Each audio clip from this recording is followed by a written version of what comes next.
E tocilarul cel mai nervos se joacă tot ce e mai prost. De ce nu au culori, de ce n-au arme joc, de ce selectul nu face nimic? E tocilarul cel mai nervos, se enervează toată ziua ca un prost. E tocilarul cel mai nervos. Captain Planet and the Planeteers. Ce gunoi să-mi bag piciorul. Jocul ăsta vrea să fie făcut după un serial ce merge la Cartoon Network de desene animate. În orice caz e o măgărie uriașă. Nici măcar nu se compară cu desenele. Vedeți și din demo. Și cam așa o să fie tot jocul. Deci pe Planeteers nu o să-i vedeți deloc. Dar hai să intrăm în joc să vedem. Bun.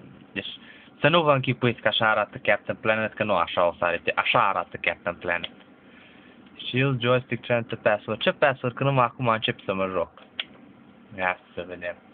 Bun, aici o vedem pe Gaia. Îmi spune că pământul moare, Planeteers. Avem nevoie de voi, ne mănâncă fundul, ne doare capul, bun. Acolo ceva porc. Hoggish, Gridley, nu te cunosc. No, hai să dăm start. Bun. Și zice că cu A împușcăm, cu B ne întoarcem înapoi. Deci oricând avem opțiunea să fugim, fugi! Fugi! Să nici nu te văd. Scuzați-mă. Și am și murit. Da. Deci o lovitură am și murit. Înseamnă că bară de sus trebuie să fie ceva bară de putere. Bun, deci zicem că tragem cu foc. Cu selectul schimbăm. Aici tragem cu vânt. Vântul nu le face nimic. Nu, ăsta e vânt. Da, ăsta vrea să fie un fel de scut. Pot să arunc pietre. Și iar am murit. Băgam mi-aș pixul. Inima nu face chiar nimic. Numai focul. Deci focul e cel mai bun aici. Tragem cu focul. Aici avem ceva boss. Asta trebuie să tragem în picioare. Bun. Deci că sunt și mai grei boși ca ăștia. Uite cum vă arăt aici ne. Aici deja am un upgrade la flacără, mi mult mai mare. Și bossul ăsta are 4 picioare. Bun. Bye bye. Și văd că e gol. Bun, și am ajuns la bossul final. Și bun, da, tot mă duce mai încolo. Și trebuie să trag în tunurile alea. După un anumit timp mi-am dat seama că trebuie să trag în tunurile alea de culoarea roșie. În schimb, ca să le nimerești, trebuie să-mi bag piciorul.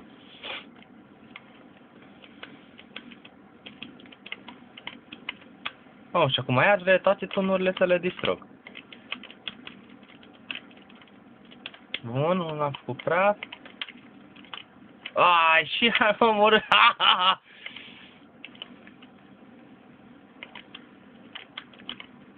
Bun.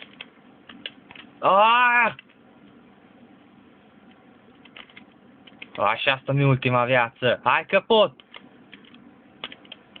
Hai, tăcelarule, nu fi așa nervos. Nu te stresa. Calm. Bun. Bun, și am reușit să distrug și ultimul. Și acum ce trebuie să fac? Presupun că trebuie să aterizez aici. Ia să vedem încet, încet. Bun! Asta a trebuit să fac. Băga mi-aș pixul el de joc. Bun. Nici mai pot să schimb și acum. Nu. Bun, și aici îl văd pe unul dintre Planeteers. Zice că am reușit Planeteers. Codul pentru următorul nivel e... Da, bla, bla, bla. Bun. Și zice că aici încă unul dintre Planeteers zice: Hey, dudes, ei băieți, haideți să fim siguri că porcul ăla nu scapă.